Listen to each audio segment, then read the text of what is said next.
तर त्याच्यातला एक अभंग आज आपण पाहणार आहोत.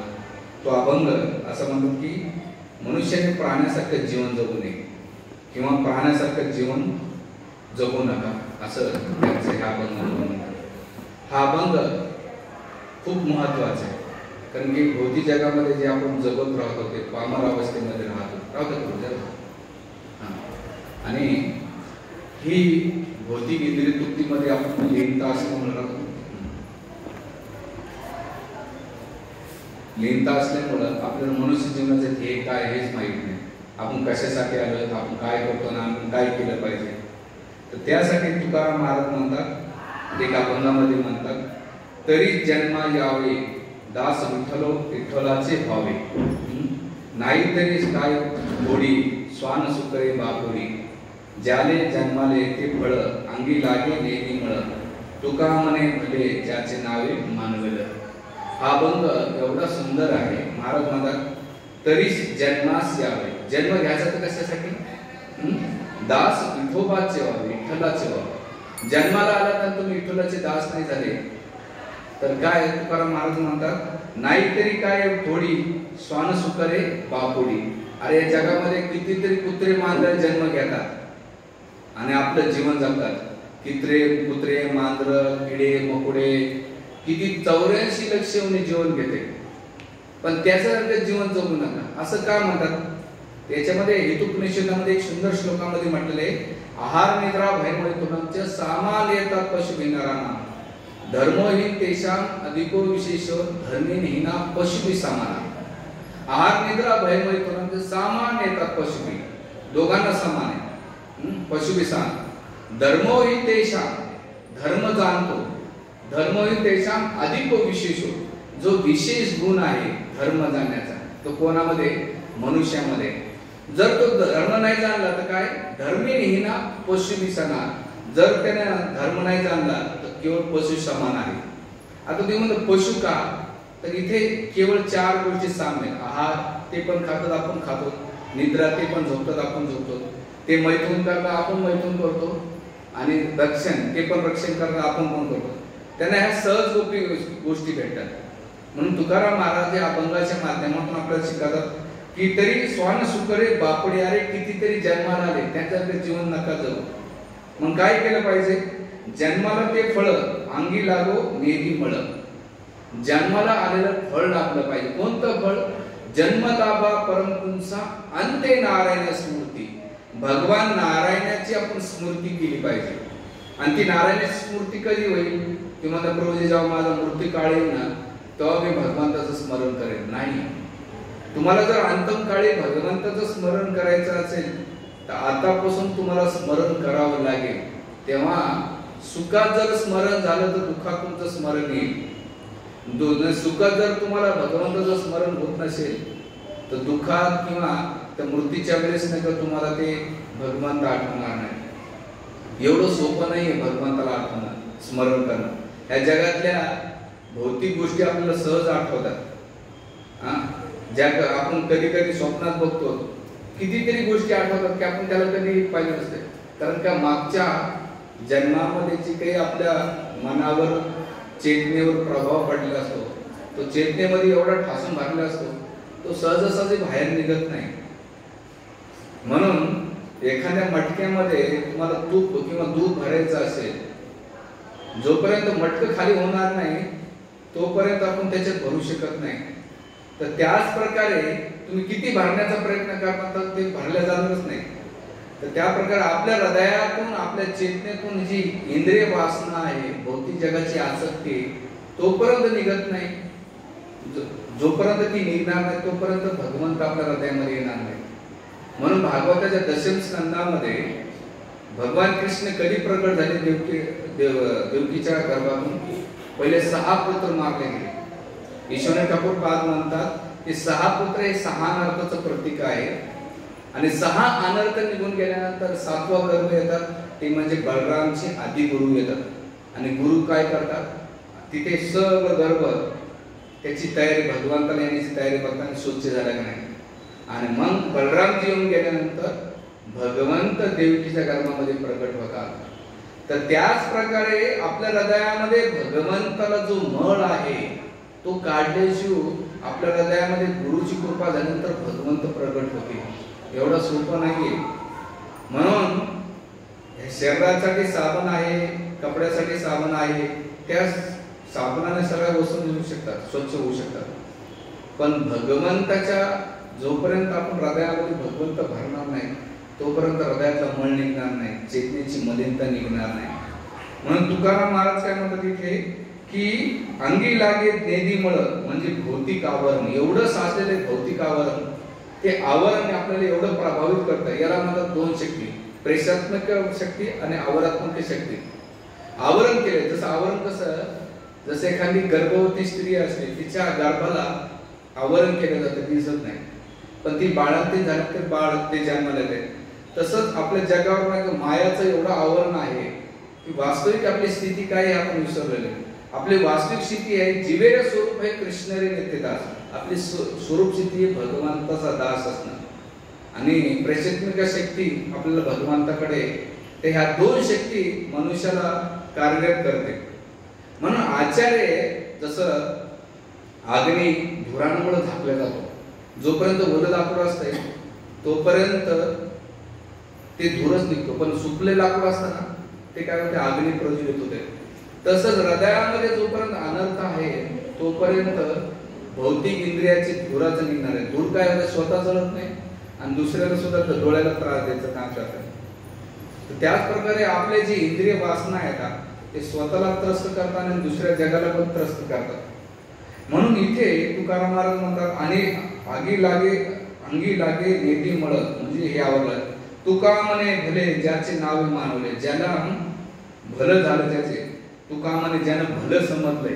काय भलं समजलंय की ज्याचे नाव मानवले, म्हणजे भगवंताच्या भक्तीमध्ये जाणून आपलं जर कळालं की आपल्या जीवनाचं वास्तविक काय स्थिती आहे तर त्याचं जीवन भलं झालं असं तुकाराम महाराज म्हणतात. म्हणून इथे तुकाराम महाराज आपल्याला खूप या श्लोकांमध्ये सांगतात की प्राण्यासारखं जगू नका.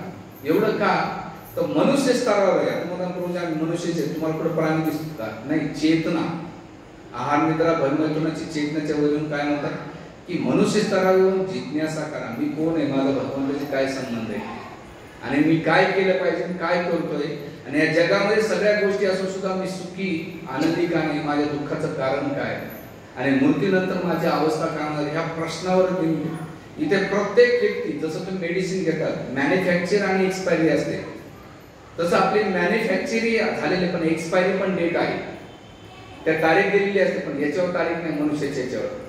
म्हणून तुकाराम महाराज एका पुढच्या अभंगामध्ये म्हणतात, क्षणाक्षणा हाच करावा विचार ताराव भव सिंधू. काय, क्षणाक्षणाला ह्या गोष्टीचा विचार करा.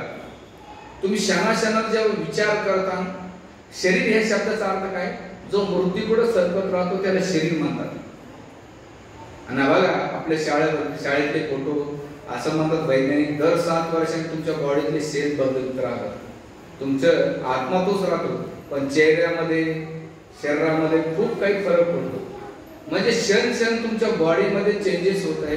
आणि तुम्ही क्षण जसं मी ऋषिकेशला गेलो होतो, काली कमली घाट आश्रम मोठा, तिथं पाण्याचा फ्लो बघत होतो, तर एवढा फ्लो जोरात जातो त्या पाण्याचा, गंगेच्या पाण्याचा, पुन्हा तो फ्लो वापस येत नाही.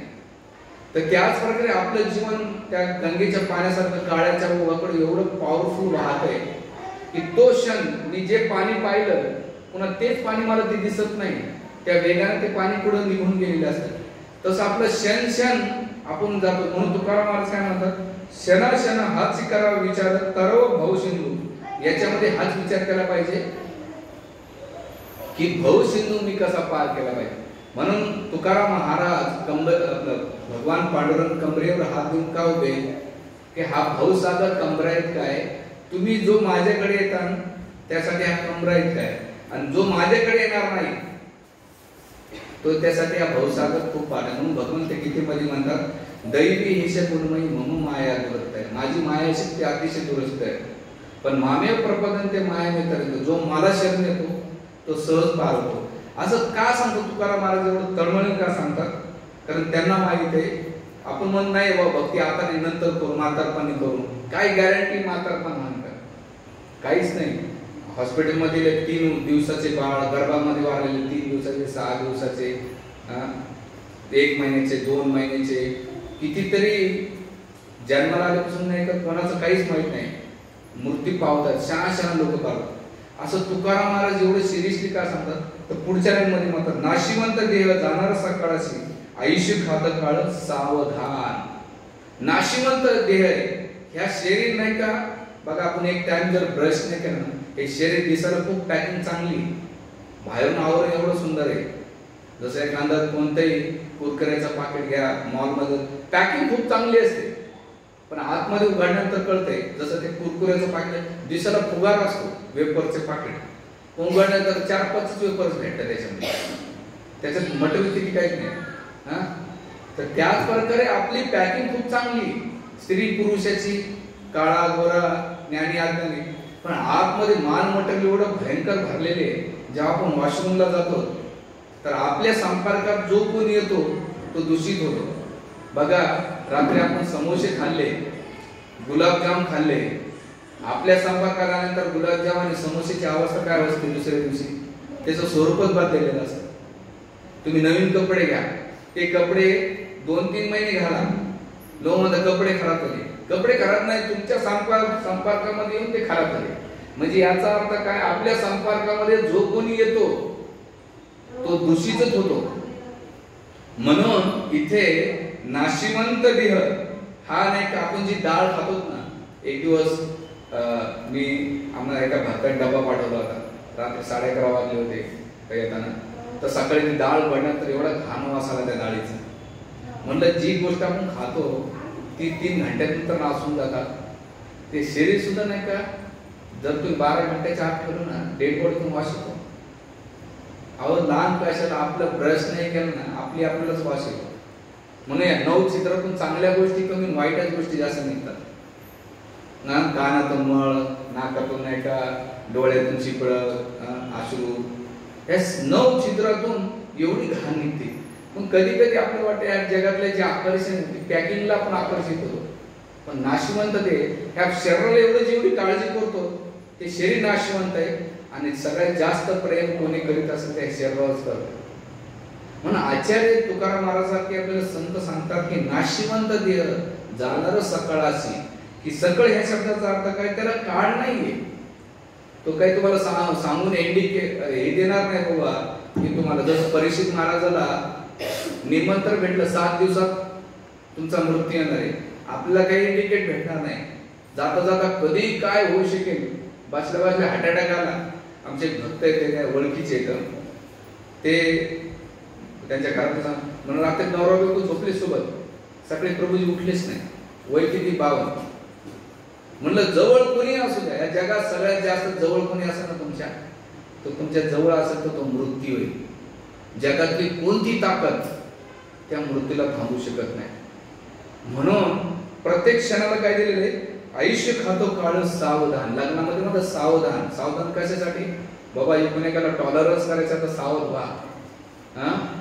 अजून तुम्हाला रेड रिस्पॉन्ससाठी येतात, त्याच्यावर प्रवचन दिलं होते काय लग्नाच्या कार्याला, सावधान. तसंच लाईफ मध्ये नेहमी सावधान राहिलं पाहिजे. लाईफ एवढं चिपली सहज नाही घेतलं पाहिजे की अरे मी मटेरियल लाईफ जगतोय, भौतिक जीवन जगतो, पण त्या जीवन जगत असताना मला अध्यात्माची किंमत कळली पाहिजे. का बरं एवढं, कारण लाईफ मध्ये आपल्या कधी सडनली काही येऊ शकेल, पण आपण अध्यात्माची भक्तीची गांभीर्याने प्रामाणिकपणे जेव्हा तुम्ही भक्ती करता, तर मृत्यूची तुम्हाला भीती वाटणार नाही, तुमच्या जीवनातल्या संकट समस्येची तुम्हाला भीती वाटणार नाही. तुम्ही त्याला काय करता, चला बाबा एक तुकाराम महाराज आम्ही जातो आमच्या गावात, आमचा राम राम करा. आपलं गाव इंद्रनगर नाही, नाशिक नाही, कोण कुठाला 60-70 वर्षाचे, याच्या पलीकडे काही नाही. एक नाही दिवस काळ आला किती काही करा. जसं या नाशिकमध्ये जे सिंग म्हणून सायकल त्यांनी नाशिक रन चालू केले सायकलची, म्हणजे बॉडी लोक नाशिक फिटनेस म्हणून त्यांनी चालू केलं. तुम्हाला माहिती आहे कसे वारले, सायकल चालवताच हार्ट अटॅकने ते गेले. माझ्या एक पोलीस अधिकारी होते उपायुक्त शालिग्राम पाटील, ते मंदिर यायचे आणि आता आयुक्त झाले सॉरी, आणि त्यांची बदली धुळ्याहून एका नाशिकला पण झाली होती. म्हणजे प्रभूजी आता रिटायर झाले, पुढच्या 2 महिन्यात माझी रिटायरमेंट आहे, आले की मी तुम्हाला जॉईन करणार. म्हटलं यस प्रभूजी, का नाही. बसले की आम्ही गप्पा मारत बसायचो, यायचे ते मंदिरात बोलायचे कट्टे प्रभूंसोबत. आणि त्याच्यात एक आठवड्यानंतर मला फोन आला त्यांच्या नाशिक क्लबच्या सकाळच्या, ते ग्रुपला जायचे पोलीस अधिकारी, बरेच बिल्डर आहे, त्यांचा मोठा ग्रुप आहे. तर कधी कधी मी जायचो त्यांच्यासोबत कार्यक्रमाला. मला 3 दिवसानंतर फोन आला त्यांच्यातल्या एकाचा की प्रभूजी शालिग्राम पाटील साहेब नाही का वारले. कसं का वारले? ते म्हणले की नाशिक क्लबच्या समोर एक स्विमिंग टँक आहे, तरुण तलाव म्हणतात पाटील त्याला. ते सकाळी ते उन्हाळ्याचे दिवस होते, 7-8 वाजता ते स्विमिंग करण्यासाठी जसं मारले त्याचं वापसच नाही आले. मारता मारता काय झालं, त्यांना हार्ट अटॅक आला आणि गेली. म्हटलं 2 महिन्यावर माणसाचं रिटायरमेंट काहीच नाही. म्हणजे एवढं मोठं पद आहे, भौतिक जगातलं पद आहे, पण काय मूर्तून मोठी वरती नाही का त्यांनी एकदम अशी स्टाईलमध्ये मारली, उडी मारली, पण आलीच नाही. म्हणजे मृत्यू कधी काय करेन कधी काहीच माहित नाही. म्हणून लाईफला एवढं सहज घ्यायचं नाही. 2 गोष्टी करायच्या. एक म्हणजे मी प्रवचन दिलं होतं मरण्याच्या आधी, मी यूट्यूबला टाकलेले, आपले रिलेशन चांगले ठेवायचे सगळ्याचे. कोणी कसं वागवं आपल्याशी, आपण सगळ्यांशी चांगलं वागायचं. गौर गोपालपूर म्हणतात, हमने किसी से माफ़ी मांग ली और हमने किसी से माफ़ी मांग ली है, हमारा जीवन हमने आसान बना दिया है. जीवनामध्ये ह्या गोष्टी शिकल्या पाहिजे. छोट्या छोट्या गोष्टीकडे दुर्लक्ष केलं पाहिजे. कोण काय मध्ये कोणी निंदा करताय, कोणी क्रिटिसिझम करताय, दुसऱ्याची निंदा नाही करायचं. कोणी करत असेल तर त्याला करू द्यायचं. आपला वेळ नाही घ्यायचा, घालायचंच नाही, गंभीरतेने घ्यायचं.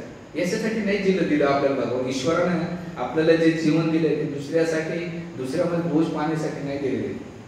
एक तर वेळ कमी आहे आणि त्यासाठी आपण वेळ घालत असत आपल्यासारखा अज्ञानी व्यक्ती कोणीच नाही. म्हणून तुकाराम महाराज म्हणतात की नाशिवत ते नेहमी आदत राहिलं पाहिजे 2 गोष्टीसाठी. आपल्या रिलेशनशिपमध्ये आपण ज्या संबंधामध्ये वागतो, कॉम्प्रोमाइज, ॲडजस्टमेंट हे करत राहायचं. आणि काही गोष्टी एक मंत्र ध्यानात ठेवा, इग्नोर करत चला लाईफमध्ये. नवरा भांडला, बायको भांडली, सासरे घरातले, देर जाव सगळे डोकं लावतील तुम्हाला. ते त्यावेळेस एक मंत्र ओम इग्नोर आहे ना, ऐकून सोडून द्यायचं.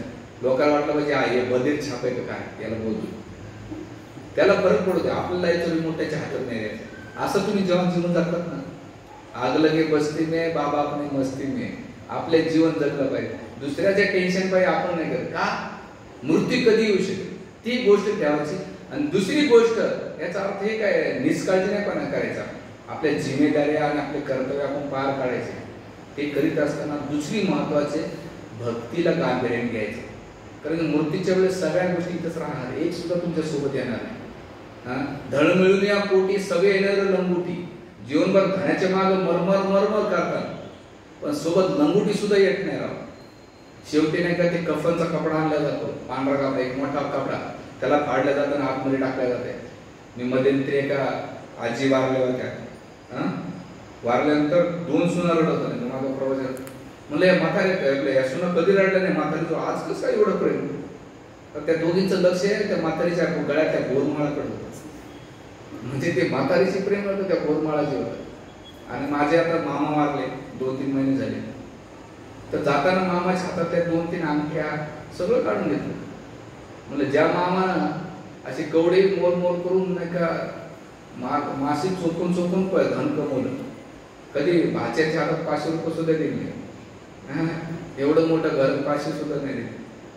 पण जाताना काय काहीच नाही, 2 गवताच्या पेंड्या, त्याचा कपडा, बॉडी ठेवली, उचलली आणि माग त्या पूर्ण लायामध्ये ते चिकट टोक, त्याच्यात 20 रुपयाच्या वरती चिल्लर फेकली नाही.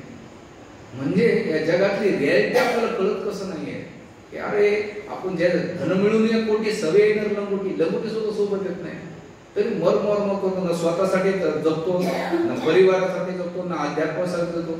मी तर म्हणतो अरे फॅमिलीसाठी जगा, स्वतःसाठी जगा, आनंदाचं जीवन जगा यार. जाऊ द्या, टेन्शन नका घेऊ. आज खायला भेटलं, 3 गोष्टी भेटल्या हॅपी राहायचं. अन्न, वस्त्र, निवारा भेटला.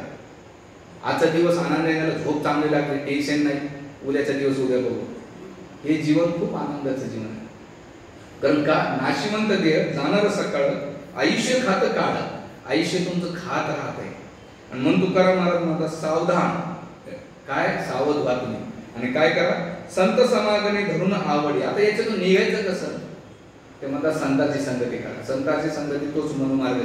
पहिलं अधोश्रात, संतांच्या संगती आले श्राद्ध वाढेल. साधू म्हणजे तुम्हाला कपडे घातले नाही, साधू म्हणजे साधना करून साध्य प्राप्त करतो त्याला साधू. साधू तुम्ही पण आहे, कोणी स्त्री असेल कोणी पुरुष असेल. तुम्हाला वाटतं साधू म्हणजे दाढी वाढवली, त्याचे चेले चपाटे आजूबाजूला मोठ्या गाडीमध्ये फिरतोय, बाबा बाबा म्हणतो, युट्यूबरला फेमस आहे. नाही, साधू म्हणजे तुम्हाला साधनेत लावतो का, आणि तो साधना भगवंताकडे घेऊन जातो त्याला साधू. अशा संगतीत जाऊन तुम्ही काय करायचं, तुमची आध्यात्मिक उन्नती करायची. तुम्हाला लय आळस असेल हरकत नाही, एखादा लय आळशी माणूस असेल त्याला आंघोळ करायची, त्याला एक काम करा, त्याला उचला आणि शावर खाली बसवा. शावर खाली बसल्यावर बसलं तर काय होतं, शावर मुळे तो स्वच्छ होऊन जातो. तसं तुम्हाला भक्ती करायचा लय कंटाळा असेल, तुम्ही नुसतं सत्संगात येऊन बसा. कधी तुमच्या जीवनात बदल घडेल, तुमचं हृदय शुद्धीकरण होईल नाही. आणि नवनीत भक्ती मधला पहिली स्टेज नाही का, तुम्ही श्रवण केलं, राजा परीक्षितनं श्रवण केलं, भगवत प्राप्ती झाली. तुम्ही नुसतं श्रवण जरी केलं प्रवचनात तरी तुम्हाला भगवत प्राप्ती भेटते, ही गॅरंटी आहे. आणि आपल्या कथा कीर्तनामध्ये गावबापा ऐकायला भेटणारच नाही तुम्हाला, केवळ भगवंताचं कथा चिंतनच ऐकायला भेटतं. नुसतं श्रवण केलं आणि ते श्रवण काय करायचं, चित्तामध्ये नाही धारण करायचे, त्याला गांभीर्य घ्यायचं आणि जेवढं मनन करायचं. जसं एखादी गाय बैल खातात ना, दिवसभर खातात, रात्री मनन करतात, तसं आपण गेल्यानंतर रात्री झोपताना, मी युट्यूबवर राधिका दास म्हणून येतात, कृष्णदास राधे यांचे भजन खूप सुंदर आहे युट्यूबवर. मी रात्री झोपताना त्याच ऐकत असतो. सकाळी जेव्हा बाथरूमला, आमचं बाथरूम सिंगरला होतो, वेगळे धुवून जात हरे कृष्णा म्हणजे काय होतं, रात्रभर लोक म्हणतात ना स्वीट ड्रीम. काय स्वीट, दिवसभर डोबल्याचं मोबाईल पाहतो, तुला काय ड्रीम चांगल्या पाडणार. पण तुम्ही भगवत चेतनेमध्ये जर कीर्तन ऐकलं, रात्री कृष्ण बुक वाचलं 5 मिनिटं, तर तुमच्या चेतनेमध्ये तर राहू शकेल. आणि म्हणून संत समाजात धरून आवडीने करायचे. पाऊस असो, आता ड्युटीला जाताना तुम्हाला पाऊस लागत नाही, शाळेला मुलं सोडायला पाऊस लागत नाही, सत्संगालाच पाऊस लागतो लोकांना. इथं तर किती फ्युचर चांगलं, सत्संगानंतर भंडाराचा कार्यक्रम पण असतो, काही करायची गरज नाही, तरी लोक येत नाही आवडीने. आणि मग तुकाराम महाराज काय केलं पाहिजे, तिथून करावी तातडी परमार्थाची. परमार्थ, परमार्थ काय इथं एका शब्दाला जर गौर केलं तुकाराम महाराजांनी, या जगातला जे अर्थ आहे, आपण ज्या अर्थाच्या मागा लागतो, धनार्थ किंवा सगळे अर्थ आहेत ना, ते सगळे शरीरावर नष्ट होतात. पण एकच अर्थ तुमच्या सोबत येतो, तो म्हणजे परमार्थ. भगवंत येतात तुमच्या सोबत, परमात्मा रूपाने तुमच्या सोबत येतात. परमार्थ प्राप्त केला पाहिजे. ह्या जगातला अर्थ पोट भरण्यासाठी, जीवन यापन करण्यासाठी, व्यवहार चालवण्यासाठी तो अर्थ असला पाहिजे. पण हे अर्थाच्या पलीकडे आध्यात्मिक जगत प्राप्त करण्यासाठी परमार्थ लागतो. हे जग जगण्यासाठी अर्थ लागतो आणि ते जग प्राप्त करण्यासाठी परमार्थ लागतो. म्हणून त्या परमार्थ केला पाहिजे. परमार्थ याचा अर्थ काय, नविद भक्ती. श्रवणम कीर्तनम विष्णू स्मरणम पाद सेवनम अर्चनम वंदनम दास्यम साख्यम आत्मनिवेदम इति अर्पिता पुंसा भक्तीचे नवलक्षणम. या नविद भक्तीमध्ये एक परमार्थ आपण केला पाहिजे. इथे तुकाराम प्रपंच करून परमार्थ करा. वैराग्याचे कपडे घालायची गरज नाही, माझ्यासारखे कपडे घालण्याची गरज नाही, वाना जाण्याची गरज नाही. तुमच्या घरात परमार्थ करा. परमार्थ म्हणजे भगवत नावाचा जप करा. हरे कृष्ण कृष्ण कृष्ण हरे हरे राम राम राम. तातडीने करायचे, लगेच झटकन. कोणी पैसे दिले तर तुम्ही काय करा, मला नंतर द्या असं म्हणतात का? तुम्ही लगेच घेतात नोटा. तसं जप सांगितलं, ज्या वेळेला तुम्हाला भगवत भक्तीची किंमत कळली त्या टायमाला तुम्ही भक्ती स्टार्ट केली पाहिजे. आणि तुका म्हणे इहलोक विहे नवे डोळे भरून राहिले. अरे अशा व्यक्तीचं काय सांगावं की या जगात त्याला ती वांछित फळ प्राप्त होते. आणि म्हणून इथे तुकाराम महाराज म्हणतात, आपल्याला आणखी एक श्लोक अभंगामध्ये म्हणतात, हरीचे जागरण जाता काय नवे म्हणा. की तुम्ही मनुष्य जीवनाला व्हॅल्युएबल समजून हरीचे जागरण केलं पाहिजे. आणि तुम्ही जेव्हा हरीचं जागरण करता, कुठे पाशेल तुटी आयुष्य वेचेल फुकासाठी. आयुष्य असं चाललंय फुकासाठी, पण तुकाराम महाराज काय म्हणतात, ज्याची तुझं गुंती ते मोकली आणती. तुका म्हणे बरा लाभ काय तो विचारा. अरे शेवटी काहीच येणार नाही तुमच्या सोबत, खरं काय सोबत येणार आहे याचा जर विचार करून जर एक ट्रकच्या मागे मी वाचलं होतं, सोच कर सोचो साथ क्या लेके जाओगे. मी या लाईनला खूप विचार केला, सोच कर सोचो साथ क्या लेके जाओगे. लोक लिहिणारा पण नाही का लिहितो, वाचणारा पण, दोघांमध्ये फरक पडत नाही, खरंच पडत नाही. लोक काय करतात, ह्या कानातून ऐकतात, त्या कानातून सोडून देतात, मोबाईलवर लगेच स्टेटस बघतात, लोक सोडून देतात. लाईफला त्या गोष्टीला इम्पॉर्टन्स देत नाही, सिरियसली घेत नाही. म्हणून आपल्या जीवनामध्ये आपण दुःखी काय, या जगातल्या सगळ्या गोष्टी आपल्याकडे, तरी आपण आनंदी का नाही, सुखी समाधान नाही का. याचा अर्थ जसं तुम्ही एखादे फ्रीज घेतलं, टीव्ही घेतला, वॉशिंग मशीन घेतलं आणि त्याचं मॅन्युअल कार्ड फेकून दिलं, तर तुम्हाला ती मशीन हाताळता येणार, चांगली सर्व्हिस पण नाही भेटणार. पण तुम्ही त्या बुक्सनुसार ती वस्तू हाताळली तर तुम्हाला चांगली सर्व्हिस पण देईल आणि ती लॉंग टाइम टिकेल. त्याच प्रकारे आपल्याला भगवंतांनी गीता, भागवत, रामायण, महाभारत हे सगळे ग्रंथ दिले. आपण लाल कपड्यामध्ये गुंडाळून काय केले, वरती जसे आहेत तसे ठेवले. लोक कोणी जाणार असेल तेव्हाच वाचतात, सुखाने कोणीच वाचत नाही. म्हणून आपल्याकडे सगळ्या गोष्टी आहेत, पण आपण आनंदित सुखी नाही. याचं कारण काय, आपण त्या ग्रंथांमध्ये जसे आहेत तसे ठेवतील म्हणून दुःखी. तुम्हाला खरंच सुखी व्हायचं असेल तर त्या फ्रीजला जसं वॉशिंग मशीनला मॅन्युअल कार्ड नुसार ती जर हाताळली तर ते चांगली सेवा आहे, तसं आपल्या लाईफचं, आपल्या जीवनाचं मॅन्युअल कार्ड म्हणजे भगवद्गीता, भागवत, रामायण, महाभारत आहे. याच्यानुसार आपण जीवन यापन केलं तर आपण काय करू, आपल्याला आनंद प्राप्त होतो.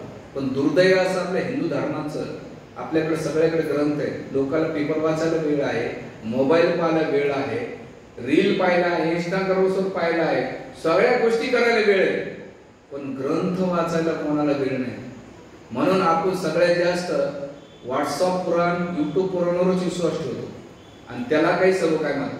पण ती युट्यूबवाले बिले हुशार आहे, त्याचं व्ह्यूअर्स वाढण्यासाठी असं टायटल देतात, असं डोक्यात मध्ये. आता मध्यंतर मी एक दोन पाहिले म्हणजे अरे भागवतामध्ये काही स्टोरी नाही, पण किती खोटं बोलतात लोक, ऐकतात, वा वा काय महाराज बोलतायत, पण वास्तविक ग्रंथांमध्ये काय दिलंय आणि तुम्ही काय ऐकता आणि काय फॉलो करताय. म्हणजे याचं काय झालंय, विध्वंस होत चाललेला आहे. जसं आम्ही काल परवा मागच्या आठवड्यामध्ये दिले, जेव्हा ख्रिश्चन जे प्रचार प्रसार झाला तर प्रिंट मीडिया आहे त्या टायमाला. तर प्रिंट मीडिया आल्यानंतर त्यांच्यामध्ये एवढा डिस्ट्रॉय झाला की त्याच्यानंतर त्यांनी ओल्ड स्टेटमेंट करून न्यू स्टेटमेंट लिहिलं, बायबलमध्ये बरेच चेंजेस केले आणि मग त्यांच्या प्रचारामध्ये बऱ्याच काही चेंजेस केल्यानंतर त्या कॅथलिक आणि दुसरं कोणतं आहे, प्रोटेस्टंट, या दोन पार्ट आहे. याच्यामध्ये एवढं झालं हळूहळू ख्रिश्चन धर्मामध्ये लयास आला आणि तीच अवस्था मुस्लिम धर्मामध्ये त्याला काही चेंजेस नाही केले. पण मुस्लिम धर्मामध्ये सोशल मीडियामुळे काय झालं, एवढा बँड वाजवला जात आहे, तुम्ही कल्पना नाही करू शकत. एक्स मुस्लिम म्हणून त्याच्यामध्ये किती तर प्रकार. म्हणजे प्रिंट मीडियानं ख्रिश्चन समाजाचं वाटोळं केलं आणि आजकालची जी मीडिया आहे ती मुस्लिम धर्माच्या नवीन याच्यामध्ये हे करते.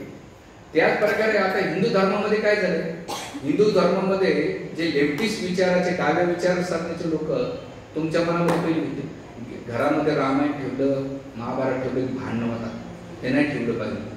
आणि आपण त्या भीती कुठे ठेवू, कुठे शास्त्रात सांगितले ग्रंथ ठेवल्यानंतर घरात भांडणं, तुमच्या घरात अशी भांडणं होत नाही का. पण तुम्हाला काय केलं, ग्रंथापासून दूर ठेवलं, तुमच्या मनात भीती. अशा कितीतरी मनात तुमच्या भीत्या घालून दिलेल्या आहेत, तुम्ही देवाच्या त्या ग्रंथाच्या भीती कुठे वाचत नाही. आणि असं सांगितलेलं आहे की हे नका करू, ते नका करू. हळूहळू तुमच्या माइंडला एवढा इफेक्ट केलेला आहे तर तुम्ही धर्मापासून आणि देवापासून निघून चाललेले आहेत. म्हणून आपल्याला धर्म समजायचा असेल, देव समजायचा असेल, आपल्या जीवनाचं वास्तविक स्थिती समजायची असेल तर आपल्याला ग्रंथाचं गहनपणे अभ्यास केला पाहिजे. की काय दिलेले बाबा, मी असं म्हणत नाही दिवसभर घेऊन वाचा, दिवसातल्या 24 तासापैकी अर्धा तास घेऊन वाचा, त्याच्यामध्ये काय दिले नाही समजलं हरकत नाही, जे जाणकार व्यक्ती त्याच्याकडून समजून घ्या आणि त्याला अंडरस्टँड करा, तेव्हा तुम्हाला वास्तविक स्थिती कळेल. नाही तर तुम्हाला धर्म रक्षित इथे रक्षित, तुम्ही धर्माचं रक्षण केलं तर धर्म तुमचं रक्षण करतो. धर्म याचा अर्थ उद्या कपडे तलवार घेऊन नाही, धर्म म्हणजे ते तत्व आपल्या जीवनामध्ये पालन करणं आणि येणाऱ्या जनरेशनला ते तत्व जसं कॅरी फॉरवर्ड करणं, दुसऱ्याला देणं, याला धर्माचं रक्षण म्हणतात. म्हणून आपल्याकडे जे संस्कार, जे परंपरा येतात, चालीरीती येतात, ते कशा येतात? त्या धर्मानुसार आलेले आहेत. आम्ही जे फॉलो करतो ते तुम्ही करा, पण त्याच्यामध्ये थोडंसं गडबड गोंधळ झाली, मिसगाईड झालं तर गडबड होऊन जाते. म्हणून आपण ज्या चालीरीतीच्या परंपरा, धर्म पालन करतो, याला शास्त्राचा बेस आहे का? मी जे करतो ते तिकडे घेऊन जाते का? म्हणून इथे आपण मनुष्य प्राण्यासारखं जगू नका, मनुष्यासारखं जगा. मनुष्य या शब्दाचा अर्थ काय? की जो मनाच्या स्तरावरून आपल्या जिज्ञासा करतो, अरे मी कोण आहे. ब्रह्मसूत्राचं पहिलं वाक्य दुसरे नाही सांगितलं, तर पहिलं जे तत्व सांगितलं अहम, आपलं ब्रह्मजिज्ञा, अथोत ब्रह्मजिज्ञासा, हे पहिलं तत्व आहे. आणि अथोत ब्रह्मजिज्ञानाचं नंतर पुढचे तत्व मांडलेत वेदव्यासाने आणि आचार्याने सांगितले की मनुष्य जीवनामध्ये जर ही जिज्ञासा नाही केली तर केवळ आपण 2 पायाचे पशु, जसं पहिल्या श्लोकामध्ये सांगितले, आहार निद्रा भय मैथुनाच्या सामान्य येतात पशु घेणारा, पशुपेक्षासारखं जीवन जगतो. म्हणून आपल्याला चेतना उन्नत करून मनुष्य जीवनाचं पर्पज काय आणि आपण काय केलं पाहिजे, काय नाही केले, जर हे समजलं तर निश्चित आपल्याला हे जे प्राण्यासारखे जीवन जगण्याची अवस्था त्याच्यावरती बाहेर येऊन हे जगू. म्हणून इथे आपल्याला तुकाराम महाराज म्हणतात की तरी जन्माचे यावे दास विठोबाचे व्हावे. विठोबाचे काय? विठोबा. आणि नाहीतरी काय थोडी स्वान सुकरे बापडी. या जगामध्ये कुत्री डुकर किती येतात, ते पण जगतायत. उलट आपल्यापेक्षा त्या चांगल्या गोष्टी करतात. आहार, हाती दिवसाला 10-10 क्विंटल खातो, आपण खाऊ शकतो का? निद्रा, अस्वल 6-6 महिने झोपतो, आपण किती घंटे झोपू शकतो? 10 घंटे, 8 घंटे. निद्रा, मैथून, सेक्स लाईफ आपण मनुष्य 2 वेळा करू शकतो दिवसातून. कबूतर 17 वेळा करते, माकड 18 वेळा करते सेक्स, उंदीर सगळ्यात जास्त सेक्स करते आपल्यापेक्षा. आणि डिफेन्स, भूकंप आल्यानंतर आपलं बिल्डिंग कळल्यानंतर कळतंय बिल्डिंग पडलेली, पण कुत्र्या मांजराला पहिले कळतंय भूकंप, ते पहिले पडतात. म्हणजे त्यांचं सेन्सेस किती पॉवरफुल आहे. आणि त्यांना ते सहज भेटते. आपल्यासारखं जॉब करावं लागत नाही, 8 घंटे ड्युटी करावं लागत नाही. त्याला भगवंत इझिली सगळ्या गोष्टी देते. आपल्याला त्याच गोष्टी प्राप्त करण्यासाठी किती मरमर करावं लागते, तेव्हा आपल्याला आहार निद्रा भरभरीतून भेटते. आणि ते जर त्यांच्या करीत असेल काय आपलं, ते तर तुकाराम महाराज म्हणतात, नाहीतरी काय थोडी स्वान सुकरे बापडी. म्हणून तुकाराम महाराज म्हणतात, तुका म्हणे भले ज्याचं नाव मानवले, ज्याचं भलं आहे बाबा ते समजा आणि आपल्या जीवनाला गांभीर्याने, प्रामाणिकपणे त्या आध्यात्मिक जीवनाचं पालन करा. असे तो संत तुकाराम महाराजांची विनंती आपल्याला. तुकाराम महाराज आपल्याला जे संदेश देत आहे त्याला गांभीर्याने घ्या, ग्रंथांना गांभीर्याने घ्या, नाही तर जीवनात तुमच्या काही येणार नाही. एक म्हणतात, जन्माला आला आणि पाणी वाहत हेला मेला. ऐसा लाभ चुकला तुका म्हणे वाया गेला. लाभ चुकू नका. लाभ कोणता? प्रसादाचा नाही, लाभ भगवत भक्तीचा लाभ घ्या आणि आपलं जीवन. आणि ती भगवत भक्तीची सुरुवात कशी? पहिले श्रवण करा. इथं रेग्युलर सुपरित सत्संग कार्यक्रम होतो, प्रवचन कीर्तन आणि नंतर महाप्रसाद. प्रवचन श्रवण झाल्यानंतर कीर्तन काय? घरी जमलं तर 1 माळा करा. गोविंद गोपाल राम कृष्ण हरी, हरे कृष्ण महामंत्र जे तुम्हाला जमतंय 5 मिनिटात काढू शकतात ते करा. रोजचे 24 तासामध्ये 10 मिनिटं, मी कालच प्रवचनामध्ये झाले, 3 वेळ डिफाईन करायचा. सकाळचा वेळ भगवंतासाठी, दिवसाचा वेळ आहे का आपल्या व्यवहार नोकरीसाठी, आणि संध्याकाळचा वेळ फॅमिलीसाठी असलं पाहिजे. असं बॅलन्सिंग लाईफ असलं पाहिजे. सकाळी अर्ली सकाळचा टाइम जो काही तुमचा साधन, ग्रंथ वाचण्या, जप करण्यामध्ये, श्रवण करण्यामध्ये वेळ. दुपारच्या वेळ तुमच्या कामामध्ये तुम्ही प्रामाणिकपणे काम करा. आणि संध्याकाळी मुलांसोबत, पत्नी नवऱ्यासोबत, आई वडील, बहीण भावंड सगळ्यांना प्रॉपर वेळ द्या. रात्री भगवंताचं स्मरण करून जीवन जगा. याला आनंदी जीवन बघतात. आणि हे जीवन तुम्हाला म्हणतो या जगामध्ये किती आनंद घ्या, चिंगम सारखं आहे. हे मस्त करू नका, चिंगम सारखं आहे. पहिल्यांदा खूप चांगलं वाटतंय, पण नंतर ते काय होते हे होते. तसं खरा आनंद घ्यायचा असेल तर जेव्हा तुम्ही जप करता आणि भक्तीचा आनंद घेता तर तुम्हाला या जगात दुसरं कुठेही सुख प्राप्त करण्याची गरज नाही. केवळ आपल्याला ते सुख का भेटत नाही? आपल्याला कावीळ झालाय. कावीळ म्हणजे जॉन्डिस. कावीळ झालेल्या व्यक्ती खडी साखर पोट लागते, पण त्यासाठी आवश्यक दुसरं कोणतं नाही, तेच खडी साखर, ऊसाचा रस. पण तो हळूहळू खात राहिला, पीत राहिला तर ते एक दिवस त्याला पोट लागते. तसंच भगवत भक्तीमध्ये प्रवचन घेऊन बसणं, जप करणं, ग्रंथ वाचणं, ते कावीळ भौतिक रूपाची कावीळ झालं तर कुठलं, पण हळूहळू तुम्ही त्याची प्रॅक्टिस करीत गेलात ना तर तुम्हाला निश्चित सांगतो तुम्हाला याच्यासारखा दुसरा आनंद कोणता नाही आपल्याला, आणि ती करीत राहा आणि आपलं जीवन सफल करा. हरे कृष्णा कृष्णा कृष्ण हरे हरे, हरे राम राम राम हरे. श्री श्री विठ्ठल रुक्माई भगवान की, जगन्नाथ बलदेव सुभद्रा मैया की, जगन्नाथपुरी धाम की, दायोर प्रेमानंदे, संत शिरोमणी तुकाराम महाराज